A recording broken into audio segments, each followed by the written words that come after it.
I keep saying I'm going to start a budget. I've been saying it for like 3 years. So what's stopping you? I don't even know where to begin. Do I download an app? Make a spreadsheet? Just write stuff down on paper? See, that's exactly the problem. Most people never start because they think it has to be perfect before it counts. So, what do you actually do first? You start with two things: your income, your bills. That's your whole foundation right there. That sounds too simple to work. Most things that actually work are: you have told yourself you are going to start a budget. Maybe more than once. Maybe you downloaded an app with good intentions, opened it twice, and never went back. Maybe you bought a notebook, wrote your name on the cover, and left it on the nightstand until it became a coaster. Here is what actually stops people: not laziness, not math, the fear of doing it wrong. A survey by NerdWallet found that fewer than 1 in 3 Americans follow a formal budget. And the top reason given was not that people could not afford to save. It was that they did not know where to start. The single most effective financial tool available to an ordinary person is sitting unused, not because it is difficult, but because nobody explained the first step clearly enough. That changes right now. Step 1 is finding your real number.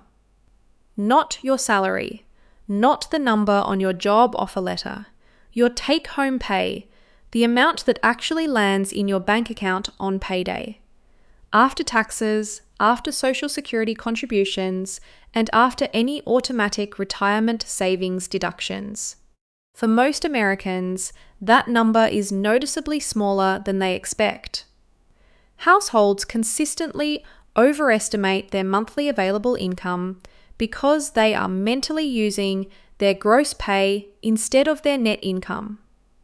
Build your budget on the wrong number, and every plan you make will be off before you write a single dollar. So start there. Open your last pay stub or your bank account. Find the actual deposit amount. Write it down. Step 2 is listing your fixed expenses. These are the bills that come out every month at the same amount whether you think about them or not. Rent or mortgage, car payment, insurance, phone, internet, loan minimum payments.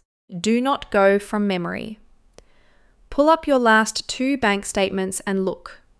Most people find at least 1 or 2 automatic charges they forgot about. A subscription signed up for once and never cancelled. A free trial that converted to paid months ago. Step 3 is listing your variable expenses: groceries, gas, dining out, clothing, entertainment, coffee, personal care. Things that change month to month. You have direct control over all of these. Do not write down what you wish you spent on groceries last month. Write down what you actually spent on average based on the last 2 or 3 months of statements. Add it up category by category. Be honest with the numbers, even when they are uncomfortable. Morgan Housel, in The Psychology of Money, makes an observation that stays with you. Most people are not lying to themselves about their finances deliberately. They simply avoid looking at the actual numbers because looking makes it real. The budget is not the hard part. Looking at the numbers is the hard part. Now subtract your fixed and variable expenses from your take-home pay. What you get is your real monthly picture. If the result is a comfortable positive number, that is not extra money. That is unassigned money, and unassigned money disappears. Step 4 is choosing a method. If you want the simplest framework, start with the 50-30-20 rule. 50% goes to needs: housing, utilities, groceries, transportation, insurance. 30% goes to wants: dining out, entertainment, subscriptions, clothing beyond basics. 20% goes to savings and extra debt repayment. If you want more precision and control from day one, try zero-based budgeting. Every single dollar of your take-home pay gets assigned a specific job before the month begins. Rent gets assigned. Groceries get assigned. Dining out gets assigned with a dollar ceiling. The goal is 0 unassigned dollars. Not 0 in your bank account, but $0 without a plan. Step 5 is tracking for just 30 days, not forever. 1 month. Financial research consistently shows that the hardest part of any new financial routine is the first month. After that, the mental resistance drops and the behavior begins to feel automatic. You will not be perfect. You will go over in at least one category. When that happens, do not quit. Adjust. Move a few dollars from one category to cover another and keep going. The goal in month 1 is not optimization. It is awareness. Here is what shifts the moment you actually start. You stop wondering where the money went. You stop that low-grade financial anxiety of checking your balance, hoping the math works out.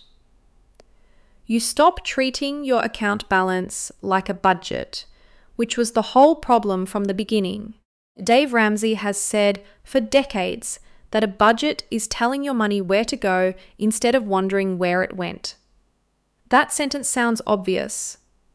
It feels completely different once you have lived both sides of it. You do not need a perfect budget this week. You need a started one. The app does not have to be the right app. The spreadsheet does not have to look polished. You need your income, your bills, and about 30 minutes of honest accounting. Everything else gets clearer every single month you do it. This week. Not next month. Not when things calm down.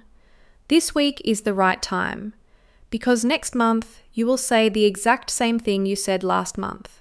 So my whole first step is just figuring out what actually hits my account after everything's taken out. That's it. Not your salary, your take home, the number that actually shows up. And then just list the bills. Fix stuff first. Fixed first, then variable. Once you can see the whole picture, the budget basically writes itself. I genuinely think I've been scared of a piece of paper for 3 years. Most people are. The budget they never start feels safer than the one that shows them the truth. All right, I'm doing it this weekend, for real this time. That's the first thing you've said in 3 years. That I actually believe.